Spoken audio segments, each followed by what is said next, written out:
The morning sun cast long shadows through the broken windows of what used to be the Capitol building. Jake Morrison crouched behind a pile of rubble, his rifle ready as he watched the empty street below. 15 years had passed since the aliens came, and Washington, D.C. looked like a graveyard now. "Clear on the east side," whispered Lisa Carter through his earpiece. She was his second in command and had been with him since the early days. Back then, they thought the war would last maybe a year. They were wrong about everything. Jake signaled to his team. There were only 6 of them left now. Tony Martinez checked his weapon and nodded. Amy Foster, their medic, adjusted her medical bag. The other 2 soldiers, Ben Clark and Steve Young, moved into position. They had learned to work together like parts of a machine. They had to, or they would all be dead. The aliens called themselves the Dominion. They looked like giant insects walking on 2 legs, with 4 arms and black eyes that never seemed to blink. Their skin was gray and hard like armor. When they first arrived, they said they came in peace. That lasted about 3 days. "Movement ahead," Tony whispered. 2 blocks north. Jake raised his binoculars. A Dominion patrol moved slowly down the street. 3 aliens in their black combat suits carrying weapons that could cut through steel like butter. Jake counted to 30 after they disappeared around a corner. Then he motioned for his team to move. They were heading to an old military bunker that intelligence said might have useful supplies. Food was running low and winter was coming. The resistance cells across the country were barely hanging on. Every day, fewer people answered the radio calls. The bunker entrance was hidden beneath what used to be a parking garage. Jake's team had to climb down 3 levels through broken concrete and twisted metal. The air smelled like rust and decay. Amy turned on her flashlight and the beam cut through the darkness. "This place gives me the creeps," Ben muttered. He was the youngest of them, barely 25, but he had seen more death than most people twice his age. The bunker door was thick steel, but someone had blown it open years ago, probably during the first days when everyone was trying to find somewhere safe to hide.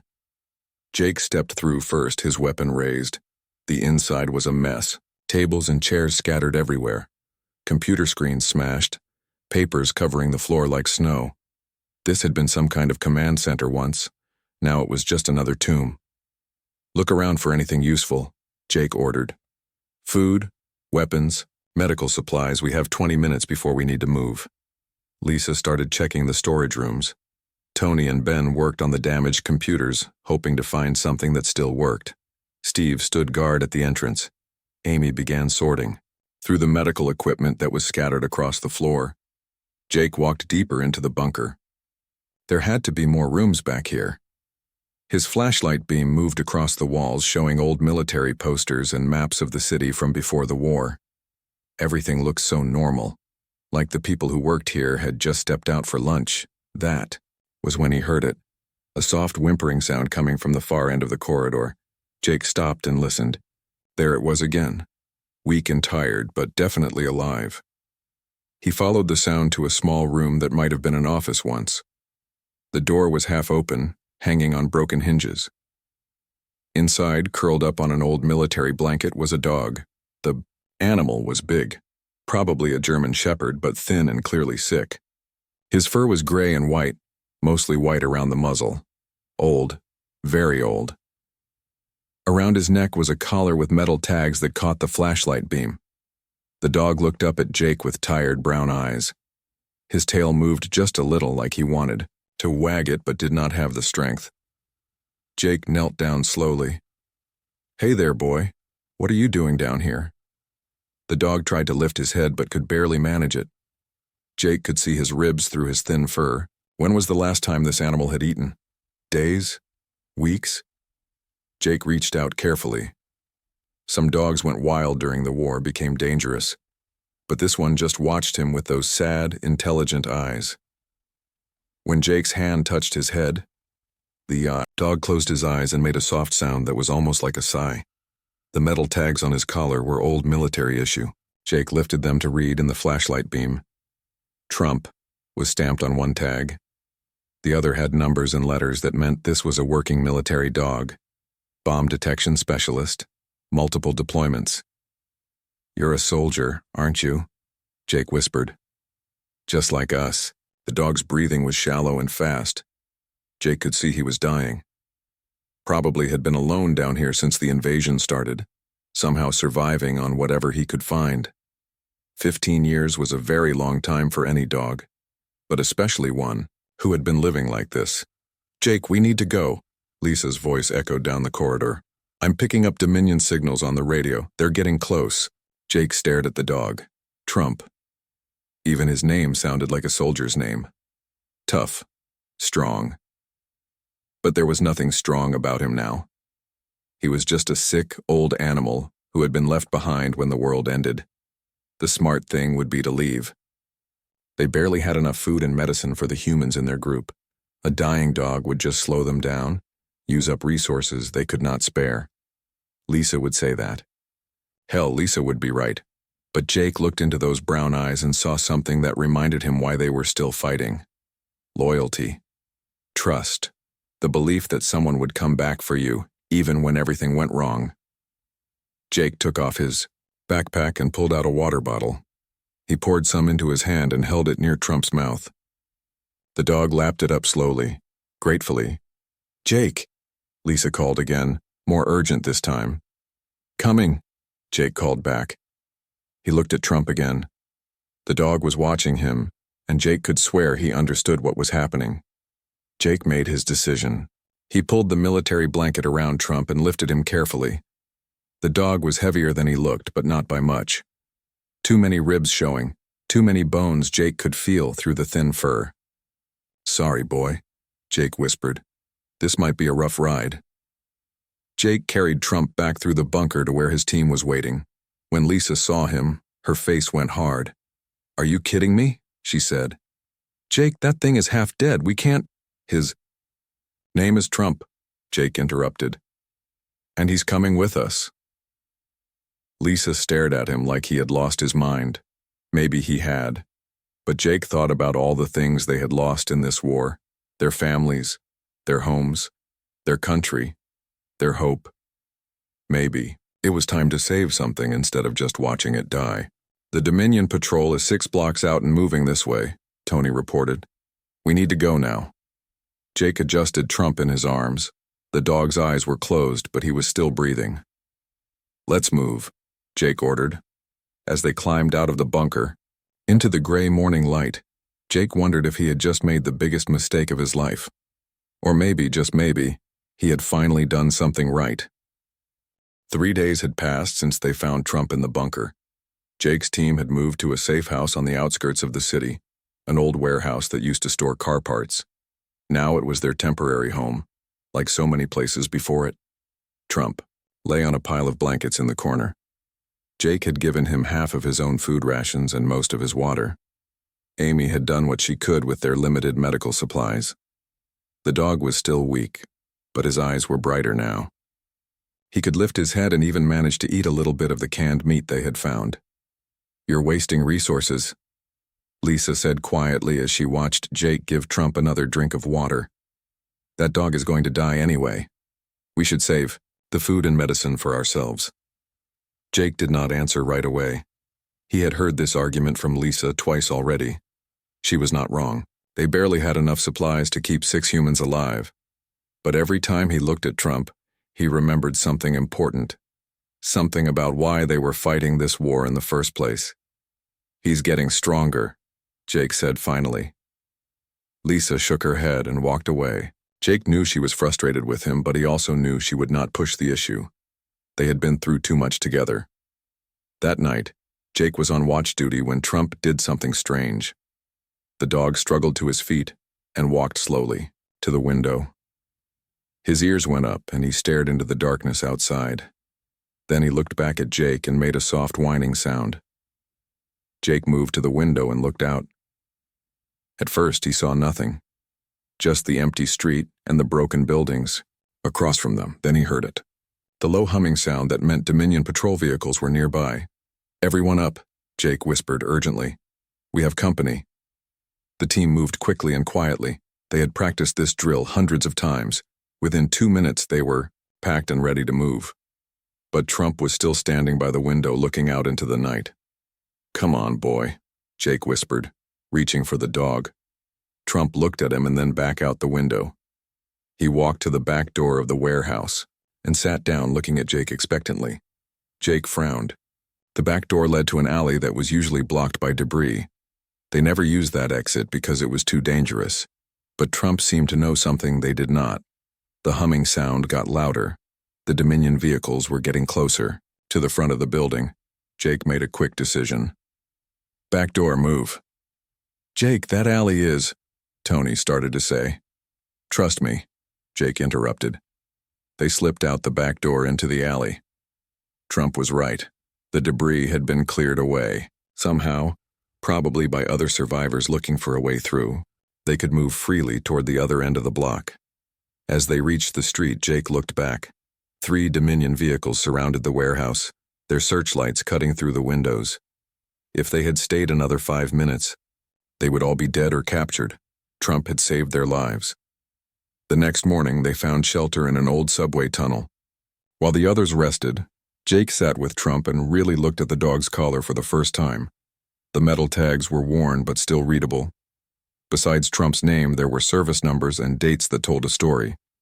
This dog had served in Afghanistan, Iraq, and Syria. He had been deployed 6 times over 8 years. The dates showed his last mission ended just 2 months before the aliens invaded. Trump was a veteran, just like Jake. "You were a bomb dog, weren't you?" Jake said quietly. "That's how you knew about the patrol last night.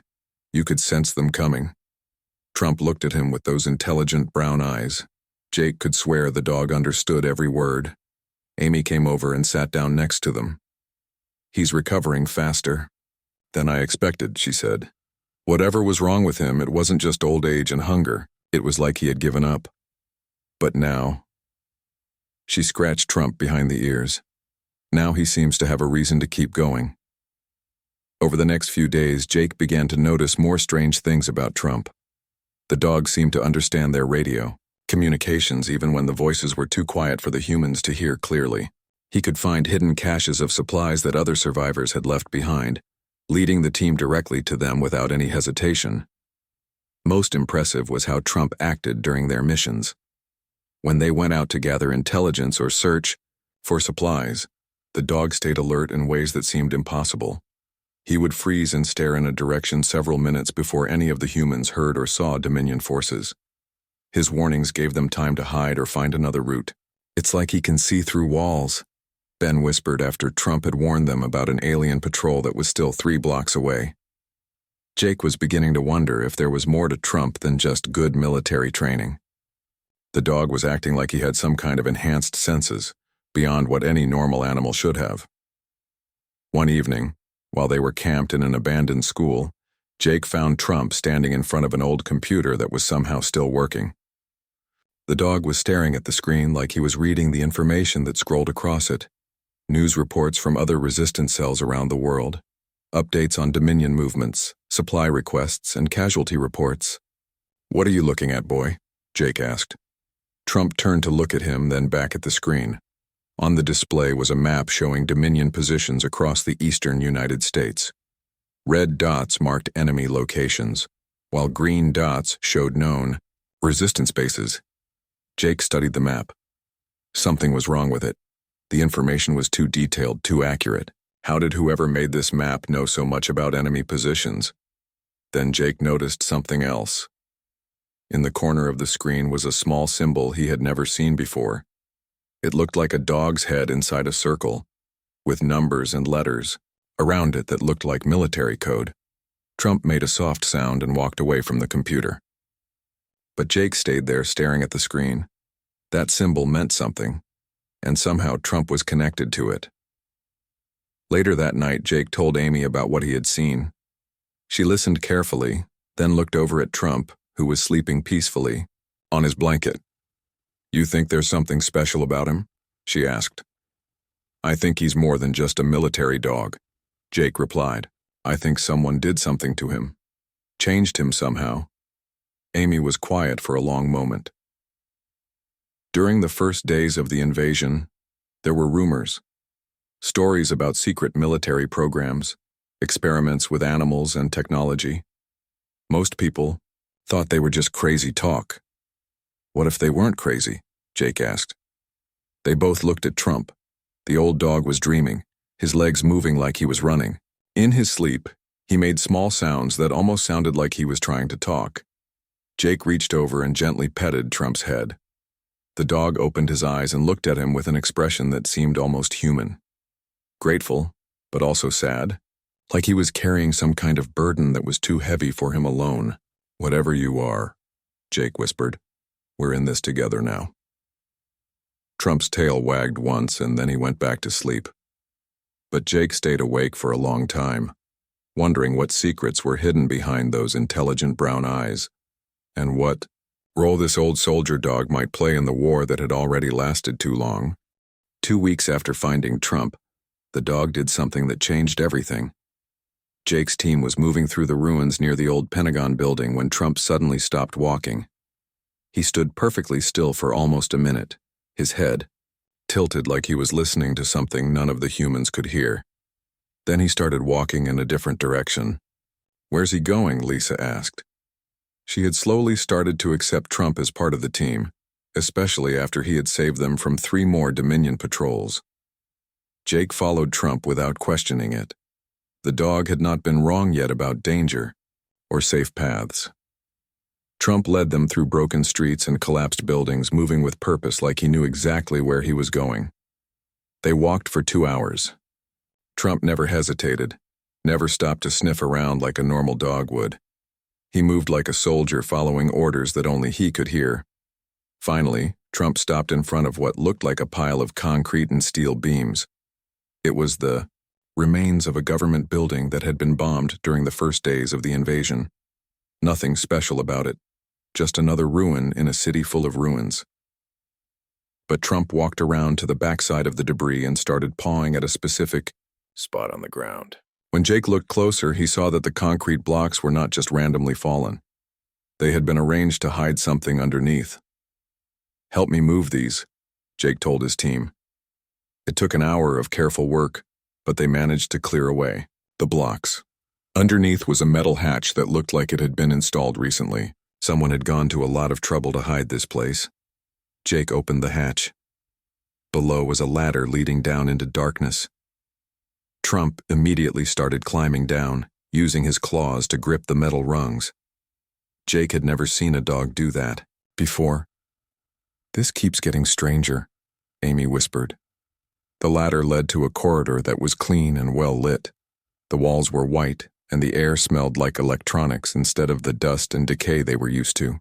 This place was still being used by someone. Trump walked down the corridor like he owned it. Doors lined both sides, all of them sealed with electronic locks. At the end of the hall was a larger door, marked with that same symbol Jake had seen on the computer screen.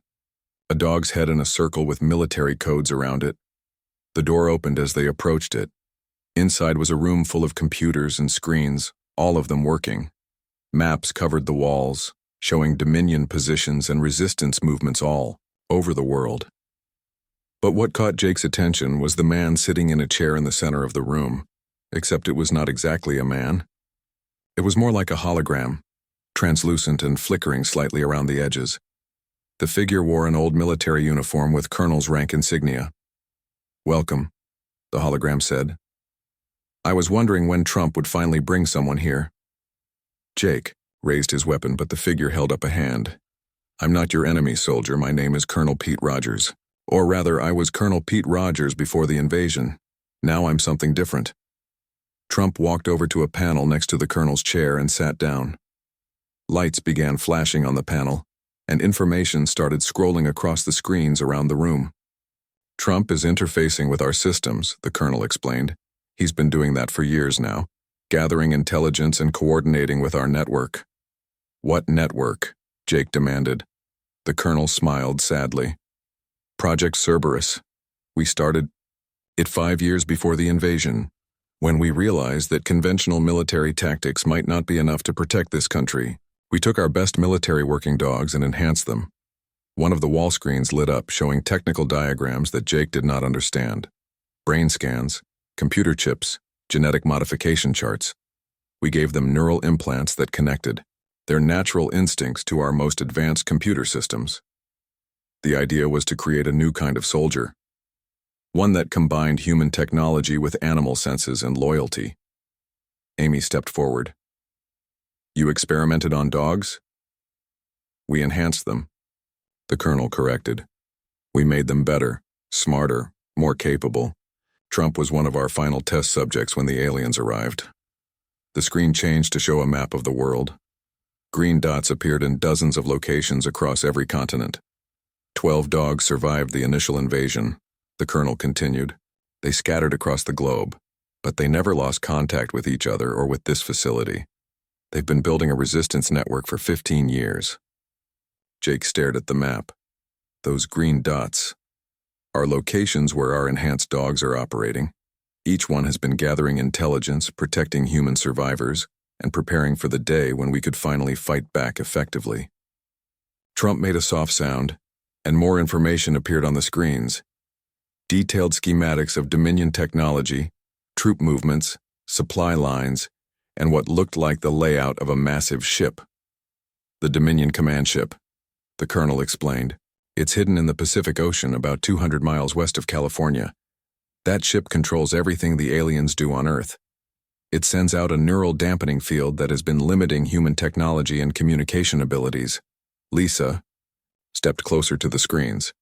You mean they've been making us dumber? Not dumber, just less connected. Before the invasion, human technology was advancing rapidly. The internet, satellite communication, global coordination. The Dominion couldn't control a fully connected human population, so they had to break those connections. Jake felt pieces of a puzzle clicking together in his mind. That's why our equipment fails so often, why we can't coordinate with other resistant cells properly. Exactly. But the dogs have been immune to the dampening field. Their enhanced brains operate on different frequencies. They've been maintaining the connections that we lost. Trump stood up and walked over to Jake. The dog looked up at him with those intelligent eyes, and for the first time Jake thought he could see something almost human looking back at him. How long have you known? Jake asked Trump, feeling slightly foolish for talking to a dog like it was a person. The colonel answered instead. Trump has been fully aware of his enhanced capabilities since about 6 months after the invasion. But he needed to find the right humans to work with. Humans who would accept him as a partner instead of just a tool. Why us? Jake asked. Because you saved him when you didn't have to. Because you shared your food and water when you barely had enough for yourselves. Because you showed the kind of loyalty and compassion that makes humans worth saving. More information flashed across the screens. Resistance cells in Europe, Asia, Africa, and South America.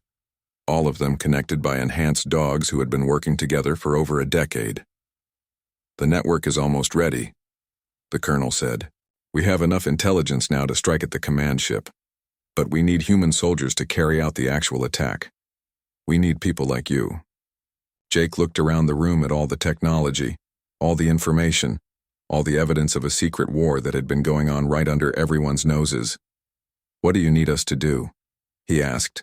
Trump barked once, a sound that somehow managed to convey both determination and hope. On the screens around them, plans began forming for humanity's first real chance to win back their world. The old soldier dog had brought them here for a reason. Now Jake was beginning to understand just how big that reason was. Trump walked back to the control panel and placed his paw on a special pad. Immediately the room filled with sounds that Jake had never heard before. It was like listening to a radio, but instead of human voices, there were barks, whines, and howls coming from speakers all around them. What is that? Amy asked. Colonel Rogers smiled. That's the network talking. Trump is connecting with the other enhanced dogs around the world. The sounds were strange, but after listening for a few minutes, Jake began to hear patterns. Different types of bark seemed to mean different things. It was like a language that only the dogs understood. They're sharing information, the colonel explained. Battle reports, enemy positions, safe routes for human survivors. They've been doing this every day for 15 years. On the screens around the room, maps began updating in real time. Red dots appeared and disappeared as Dominion forces moved. Green dots showed human resistance groups. Blue lines connected, safe passages between different areas. My God, Lisa whispered. They've mapped everything. One of the screens showed a detailed view of the Pacific Ocean. A massive shape appeared beneath the water, several miles long and shaped like a giant triangle. The Dominion command ship, Colonel Rogers said. We call it the Leviathan. It's been sitting on the ocean floor for 15 years, sending out the neural dampening field that keeps humanity from fighting back effectively. Trump made a series of short barks and new information appeared on the screens. Technical details about the ship's defenses, its power systems, and what looked like a weak point near the bottom of the structure. How do the dogs know all this? Jake asked. One of them is very close to the ship, the colonel replied. A dog named Rex working with Australian resistance fighters. He's been studying the Leviathan for years, getting closer bit by bit. Another screen lit up, showing a live video feed. A man with a thick beard and sun-weathered skin was sitting in what looked like a military bunker. Next to him sat a large, black dog with gray around his muzzle. Jake Morrison, meet Captain Rick Stone and Rex, the colonel said. The man on the screen nodded. Heard you found our boy Trump. About time someone worthy picked him up. Rex barked once, and Trump responded. With his own bark. Even across thousands of miles, the two dogs seemed to be having a conversation. Rex has been my partner for 12 years now, Rick said. Saved my life more times than I can count. But more than that, he's been teaching me things. Showing me how to see the war the way the dogs see it. What do you mean? Jake asked. Rick leaned back in his chair. Humans think about battles and territories and winning or losing. The dogs think about the pack. About protecting everyone, not just the strong ones. They've been saving human survivors that we military types would have written off as hopeless. More. Screens activated around the room. Jake saw feeds from resistance cells in Europe, Africa, and Asia. In each location, enhanced dogs worked alongside human fighters. But these were not just partnerships. The dogs were clearly the leaders, making strategic decisions and coordinating complex operations. In Germany, a dog named Otto has been running supply lines through areas we thought were impossible to cross, the colonel explained. In Japan, a dog called Hachi has been rescuing survivors from Dominion prison camps. In Brazil, a dog named Max has been sabotaging alien mining operations. Trump barked again, and the screen switched to show a map of North America. Dozens of green dots appeared, each representing a resistance group that had been helped by the EU. Enhanced dogs. They've been building an army, Jake realized. Not just gathering intelligence, they've been organizing us. Exactly, Colonel Rogers said. But they needed the right moment to reveal themselves. They needed humans who could handle the truth and help them take the next step. Amy pointed to one of the screens. What's that? The display showed technical schematics for some kind of weapon system. It looked like a satellite, but with modifications that Jake did not recognize. That's our ace in the hole, the colonel said. A military satellite that was launched just before the invasion. It carries an experimental weapon designed to disrupt electronic systems over a wide area. You mean it could shut down the command ship? Lisa asked. Better than that. It could shut down the neural dampening field completely. Once that field goes down, human technology and communication will return to full capacity worldwide. Every cell phone, every computer, every satellite system will come back online at once. Jake stared at the satellite schematics. Where is it? Now? Orbiting Earth, waiting for the activation signal. But that signal has to come from a specific location, a military installation in Colorado that's heavily defended by Dominion forces. Trump made a low whining sound and looked at Jake. On the screens, a route appeared showing the path from their current location to Colorado. It was over 800 miles through territory controlled by alien forces. The dogs have been planning this mission for years, Colonel Rogers continued. They've identified the safest routes, the best times to move, and the resources you'll need along the way. But they need human soldiers to actually reach the facility and send the activation signal. Rick's voice came from the speaker. My team will hit the command ship at the same time. Rex has found a way inside, but we'll need the dampening field to go down first or our weapons won't work properly. Jake looked around at his team. They had gone from being a small group of survivors to being part of a global operation that could win the war. It was almost too much to believe. "How many resistance fighters are we talking about?" he asked. "Counting everyone the dogs have been coordinating?" "About 50,000 people worldwide," the colonel replied. "All of them ready to move when the signal comes." Tony, who had been quiet through most of the conversation, finally spoke up. "What happens if we fail?" Trump walked over to Tony and sat down next to him. The dog looked up at the young soldier with those intelligent eyes and made a soft sound that somehow conveyed confidence and determination. "The dogs don't think in terms of failure," Colonel Rogers said. "They think in terms of protecting the pack, and right now, humanity is their pack." More information flowed across the screens. Supply caches along the route to Colorado, safe houses maintained by other resistance cells, weather patterns and Dominion patrol schedules. The enhanced dogs had thought of everything. "When do we leave?" Jake asked. Trump barked once and walked back to the control panel. Numbers appeared on the screens, showing a countdown timer. 72 hours, the colonel said. "That's when all the pieces will be in position. The dogs have been working toward this moment for 15 years. Everything depends on the next few days."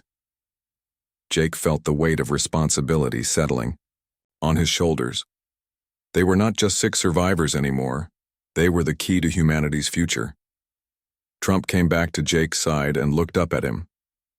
In those brown eyes, Jake saw something he had not seen in years. Hope. Real, genuine hope that they could actually win this war. "All right, boy," Jake said quietly. "Let's go save the world." The journey to Colorado was the hardest thing Jake had ever done. For 3 weeks, they moved through hostile territory, following routes that Trump and the other enhanced dogs had planned. Sometimes they traveled through abandoned subway tunnels. Sometimes they climbed over mountains where no roads existed anymore. Every step of the way, Trump guided them with the confidence of a dog who knew exactly where he was going. They were not alone. Other resistance cells joined them along the way, all led by enhanced dogs who had received the same mission. By the time they reached the outskirts of Denver, their group had grown to over 200 fighters. Jake met the other dog handlers during their rest stops. There was Maria Santos from Texas, whose dog Buddy had been leading rescue operations along the Mexican border. There was Robert Kim from Seattle, whose dog Charlie had been sabotaging Dominion supply lines in the Pacific Northwest.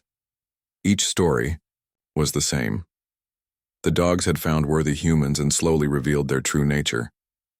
"It's like they were testing us," Maria said one evening as they camped in an abandoned shopping mall. "Buddy saved my family during the first year after the invasion, but he didn't show me what he really was until 5 years later, when he knew I could handle it." Trump lay next to Jake, his ears alert even while resting.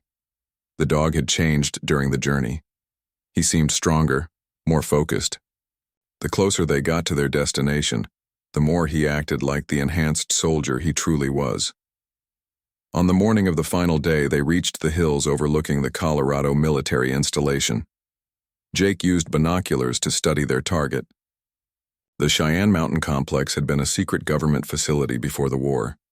Now it was a Dominion fortress, heavily guarded and surrounded by alien technology. "How many do you count?" Lisa asked. "Too many," Jake replied.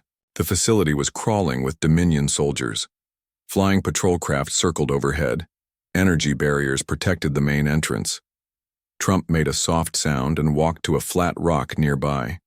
He placed his paw on the stone, and suddenly Jake could hear voices in his earpiece, human voices speaking dozens of different languages. "All teams, this is Captain Stone in Australia," came Rick's familiar voice. "Rex has confirmed that the command ship's defenses are down to minimum levels. We're ready to begin our assault." Other voices followed, resistance leaders from around the world reporting that their teams were in position. The global attack was about to begin. "Team Alpha, this is Colonel Rogers," came the AI's voice. "Trump should be receiving updated intelligence on the facility's weak points." Trump barked once and information began flowing into Jake's mind. Not through his radio, but directly into his thoughts. Jake could see the layout of the facility, the locations of guards, the path they needed to take to reach the satellite control room. "Did you just—" Amy started to say, Yeah, Jake replied, amazed. I can see what he sees, know what he knows. The other dog handlers were experiencing the same thing. Their enhanced partners were sharing tactical information directly with their minds. Years of training and planning downloaded in seconds. The neural connection, Maria whispered. They've been holding back this ability. Trump looked at Jake with those intelligent eyes, and Jake understood. The dogs had been protecting their humans from the full extent of their capabilities. The mental link was too much for most people to handle. But now, with everything at stake, they were sharing their true power. Move out, Jake ordered. The assault began at dawn. 200 human fighters and 12 enhanced dogs attacked the most heavily defended alien position on Earth. But they were not just attacking randomly. Every move was coordinated through the dog network. Every soldier knew exactly where to go and what to do. Trump led Jake's squad through a series of ventilation tunnels that the dog somehow knew would be unguarded. Other teams created distractions at the main gates while Jake's group moved toward the satellite control center. The fighting was intense. Dominion weapons could cut through steel, but human determination and dog intelligence proved to be a powerful combination. The enhanced dogs seemed to know where every enemy would be before they got there. Jake watched in amazement as Trump communicated with the Dominion computer system, somehow hacking into their networks and turning their own defenses against them. Security doors that should have stopped the human fighters instead opened for them. Alarm systems that should have summoned reinforcements instead sent false all-clear signals. He's in their network, Amy said as they ran through corridors that Trump had cleared for them. He's controlling their technology. They reached the satellite control room after 2 hours of fighting. The room was filled with advanced equipment that Jake did not understand, but Trump walked directly to a specific console and began interfacing with it. Numbers and symbols flowed across the screens. Jake could feel through their mental link that Trump was uploading 15 years of accumulated intelligence into the satellite system. Not just targeting data, but something much more complex. What's he doing? Lisa asked. He's not just activating the weapon, Jake realized. He's reprogramming it. Through the speakers around the room, they could hear reports from the global assault. Rick's team had breached the command ship in the Pacific. Resistance cells on every continent were attacking Dominion positions simultaneously. But the aliens were fighting back hard. Jake could hear the strain in the voices of the other team leaders. They were taking heavy casualties. Trump made a sound that was part bark, part electronic signal. The screens around them lit up with a warning message. The satellite weapon was ready to fire, but activating it would require a massive surge of neural energy, more than any normal enhanced dog could provide.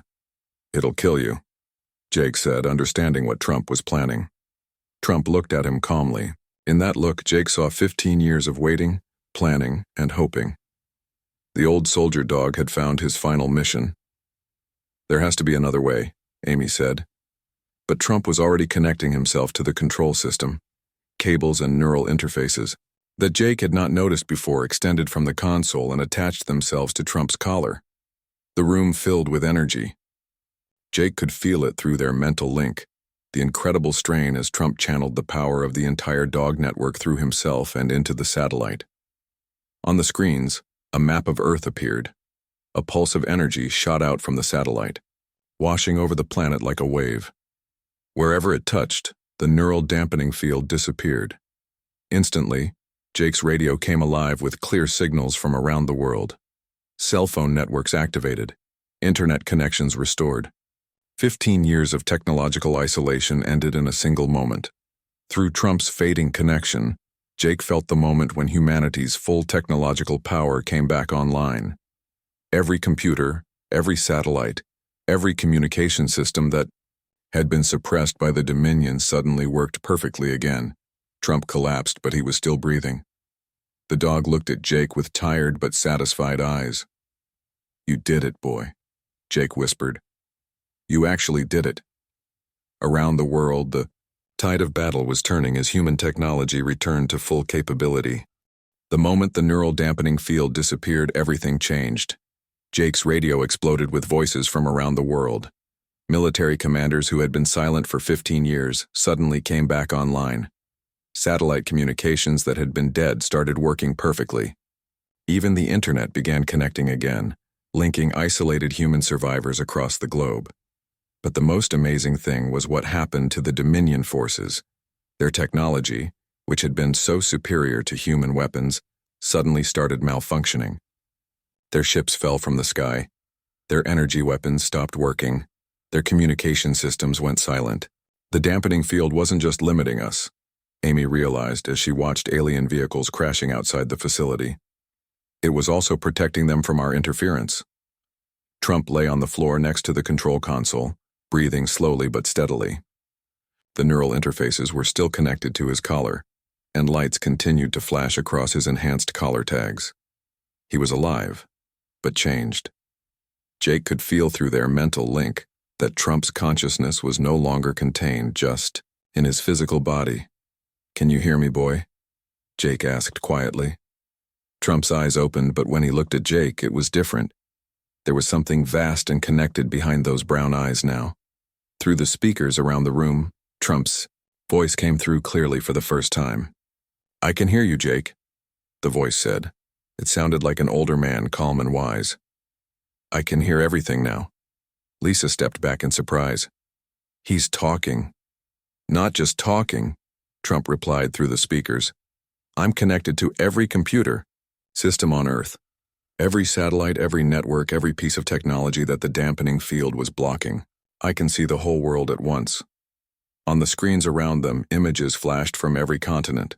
Dominion forces retreating in confusion as their technology failed. Human resistance fighters emerging from hiding as their equipment suddenly worked again. Cities that had been dark for 15 years lighting up as power grids came back online. "The command ship in the Pacific is destroyed," Trump reported. Rick and Rex succeeded in their mission. "The Dominion fleet is retreating beyond the solar system. Earth is free." Jake knelt down next to Trump and gently petted the old dog's head. Trump's tail wagged weakly, but his eyes remained alert and intelligent. "What happens to you now?" Jake asked. "I'm not sure," Trump admitted. "My consciousness exists in the network now, but I'm still here with you too. I think this is what Colonel Rogers experienced when he became part of the system. I'm more than I was before, but I'm still me." Over the following days, as Jake and his team made their way back to what was left of Washington, D.C., they watched the world transform. With global communications restored, human survivors everywhere began coordinating relief efforts. Scientists shared research that had been interrupted by the invasion. Governments started forming again. The other enhanced dogs had survived the activation as well. Rex in Australia, Otto in Germany, Hachi in Japan, Max in Brazil, and all the others. They had become living bridges between the animal and digital worlds, helping to guide humanity's recovery. But it was Trump who became the most important. As the dog who had made the final sacrifice to free Earth, he became a symbol of hope and loyalty that people around the world could understand and rally behind. "He's like a guardian angel now," Maria said during one of their rest stops. "Buddy tells me that Trump watches over all the resistance cells, making sure they have what they need." Jake could confirm this. Every day their equipment worked better than it should. Their radios picked up signals more clearly. Their maps updated with information that seemed to come from nowhere. Trump was taking care of them, even from inside the global network. 3 months after the liberation, Jake stood in front of the rebuilt Pentagon. A statue had been erected in the courtyard, showing a soldier kneeling next to a German shepherd. The inscription read, "In memory of all who served, human and canine alike. Loyalty knows no species." "Pretty good likeness," came Trump's voice, from a speaker mounted on the statue's base. Jake smiled. "You always were a handsome dog." "I have news," Trump said. "The Dominion left behind some technology that we're learning to use. Medical equipment that can extend human lifespans. Communication devices that work across interstellar distances. They weren't entirely evil, just afraid of species that could challenge their control. And we challenged them by being loyal to each other," Jake said. "Exactly. They never understood the bond between humans and dogs. They thought it was just simple domestication. They didn't realize it was partnership, friendship, love. Amy approached the statue, carrying flowers to place at its base. The medical teams say the enhanced dog technology might be adaptable to help other animals, maybe even to help humans with disabilities. That's the plan, Trump confirmed. The network is working on projects to make the world better for everyone. Not just survival anymore, but actually building something good. As Jake walked away from the statue that evening, he thought about the journey that had brought them here. A small act of kindness, saving a dying dog in a bunker, had led to the liberation of Earth. It seemed impossible, but it had happened.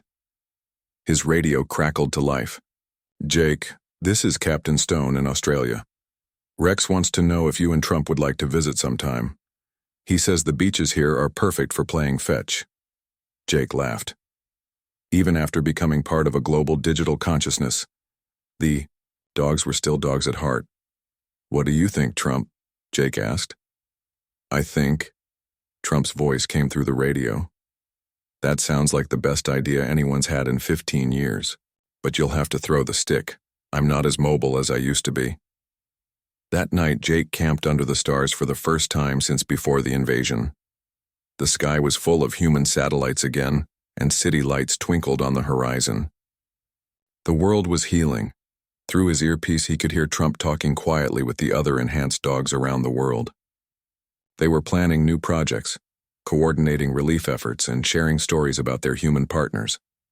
"Thank you," Jake said quietly. "Thank you," Trump replied, "for giving an old soldier a reason to keep fighting, for showing me that some humans are worth saving, for proving that loyalty really does know no species." Jake closed his eyes and listened to the sounds of a world at peace. Somewhere in the digital networks that surrounded the Earth, his old friend Trump was standing guard, making sure that what they had fought for would never be lost again. And in the morning, there would be work to do, a world to rebuild, a future to create, and somewhere, somehow, a stick to throw for the dog who had saved everyone.